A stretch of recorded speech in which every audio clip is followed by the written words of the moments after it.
আসসালামু আলাইকুম। বক্তব্য সংক্ষিপ্ত। আজকে যে প্রতিষ্ঠা বার্ষিকীর যে আনন্দ, সেই আনন্দটাকে আমরা আমাদের দলের ভারপ্রাপ্ত চেয়ারম্যানের নির্দেশে সেই আনন্দটাকে আমরা এলাকার মানুষের জনকল্যাণে আমরা ব্যয় করতে চাই। তাই আমাদের দলের সিদ্ধান্ত অনুসারে এই এলাকার একটি খাল দীর্ঘদিন যাবৎ অবহেলিত। এই খালটি ময়লা আবর্জনা, এই খালটি প্রায় নষ্ট হয়ে গিয়েছে, পানি প্রবাহিত হতে পারে না। এছাড়াও এই এলাকায় বৃক্ষরোপণ, পরিষ্কার পরিচ্ছন্ন যে সমস্ত কার্যক্রম আমরা এই প্রতিষ্ঠা বার্ষিকীতে আজকে এই কার্যক্রম সম্পন্ন করার জন্য আমরা উদ্যোগ নিয়েছি। আপনারা আমাদেরকে সহযোগিতা করবেন ইনশাল্লাহ।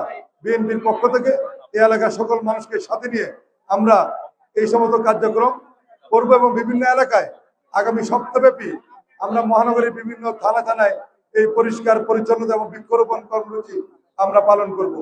আজকের এই অনুষ্ঠানের উদ্বোধন করছেন আমাদের প্রিয় নেতা, স্থায়ী কমিটির অন্যতম সদস্য বাবু গয়েশ্বর চন্দ্র রায়। আগামী দিনে অন্যান্য কর্মসূচিগুলো বিভিন্ন ধারায় আমাদের কেন্দ্রীয় নেতৃত্ব উপস্থিত থাকবেন। আপনাদের সকলকে ধন্যবাদ জানাচ্ছি। আসসালামু আলাইকুম ওয়া রাহমাতুল্লাহি ওয়া বারাকাতুহু।